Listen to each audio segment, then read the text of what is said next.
Nous sommes le jeudi 26 janvier 2017. Merci de nous rejoindre pour cette édition du 7-8. Les invités, rencontre avec celles et ceux qui font l'actualité dans les Yvelines. Voici les titres. Alexandre Morlet, nous parlerons avec lui dans un instant du RPF. C'est le secrétaire départemental de cette formation. Il nous parlera de son ambition pour la relancer justement.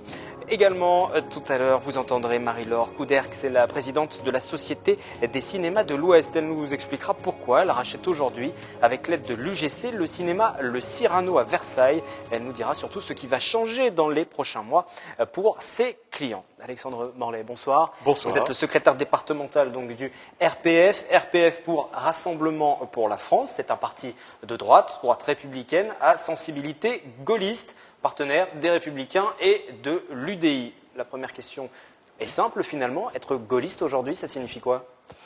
Être gaulliste, c'est avant tout être de droite, c'est aimer le terrain, aimer la population, s'investir dans des projets locaux, soutenir les entreprises, le domaine associatif, être avec les groupes de défense des consommateurs. Et puis c'est surtout, j'allais dire, un état d'esprit, c'est la volonté de gagner, la volonté d'être avec le peuple pour relancer un petit peu de renouveau, parce que la France en a bien besoin actuellement. Mais être gaulliste aujourd'hui, ça parle au plus grand nombre, aux plus jeunes aussi ? Oui, bien sûr, parce que heureusement encore à l'école, on en reparle. Il ne faut pas oublier que c'est le général de Gaulle qui a lancé la première ère du gaullisme. D'ailleurs, il a été à l'origine de la création de notre parti, qui était le RPF de première génération. On a eu ensuite le RPF de deuxième génération, qui a été lancé par Charles Pasqua, donc qui s'est orienté à un RPF IE. Ensuite, on a eu le droit à Christian Vannès, qui est parti, lui, malheureusement, vers des alliances avec les extrêmes, avec l'extrême droite. Ça lui a valu un conseil de l'ensemble des cadres dirigeants du parti, qui l'ont effectivement démis de ses fonctions et ont nommé Igor Kurek, l'actuel président de la 4e génération, président de ce parti, pour nous recentrer effectivement sur la droite républicaine, le gaullisme. Comme vous l'avez dit, petite partie de conservatisme et puis aussi un petit peu de souverainisme, parce qu'on a besoin sur des questions d'ordre européen aussi de relancer certains débats, notamment quand on parle de la politique agricole, du soutien aux grandes entreprises françaises, ou alors en question de sécurité. Je pense qu'aujourd'hui, ça doit être au peuple de décider. On va revenir sur quelques points de votre programme, justement les idées que vous portez, mais aujourd'hui, pourquoi relancer ce mouvement, le RPF ? Vous l'avez dit, le mouvement est né avec le général de Gaulle, donc il y a quelques années d'expérience derrière, mais pourquoi avoir décidé de le relancer dans les Yvelines, et pourquoi ne pas vous associer tout simplement, adhérer aux Républicains par exemple ? Alors, le rassemblement existe déjà, il avait été relancé sur la 4e génération depuis novembre 2015. Pour preuve, on a actuellement, j'allais dire, un délégué national aux fédérations qui s'appelle Franck Barbet, qui est élu communautaire et élu municipal avec la majorité des Républicains à Grasse. On a également notre porte-parole Brice Blasi, qui était lui-même un élu municipal et élu de la communauté de communes de l'agglomération de Béziers, contre Robert Ménard. Donc on prouve effectivement qu'on a cette volonté de combat.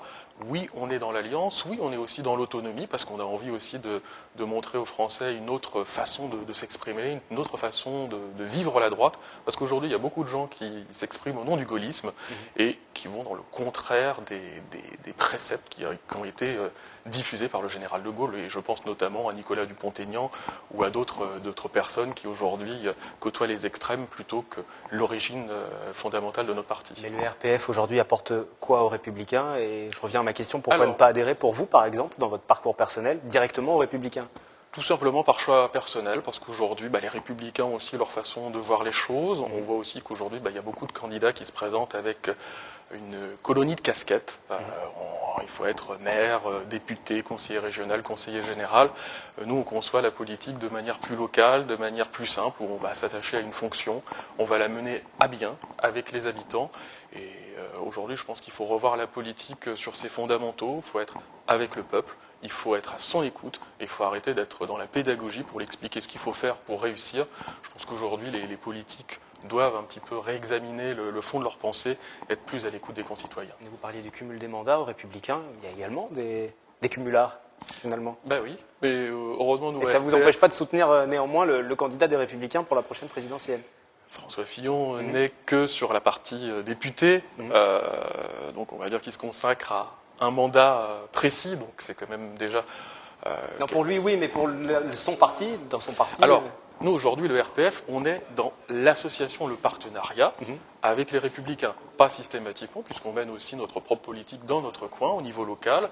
On a monté des listes pour les municipales. On va présenter une vingtaine de candidats pour les législatives, dont je fais partie. Vous serez candidat sur la troisième circonscription des Yvelines. Et comme je l'entends très souvent de la part de mes concurrents sont candidat contre Henri Guénaud. Et moi, je suis candidat pour être le représentant de la circonscription, pour être à côté des associations, des élus locaux, des concitoyens, des entreprises, parce que c'est quand même le tissu économique qu'il faut défendre.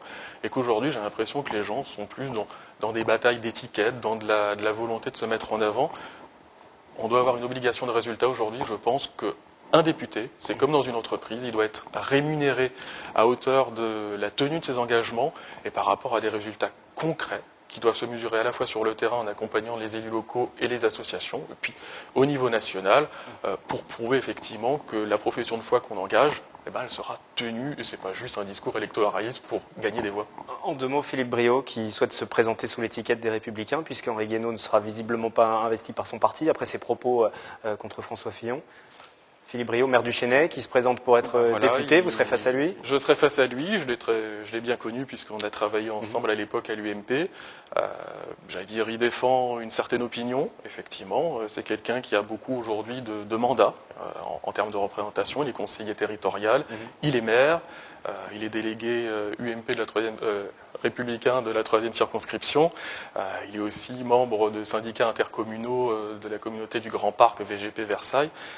Je pense que si on doit faire les choses bien, on doit se consacrer à un mandat. C'est ce que demandent aujourd'hui les Français. Donc moi je lui souhaite aussi bonne chance parce que nous avons mené des combats ensemble en politique.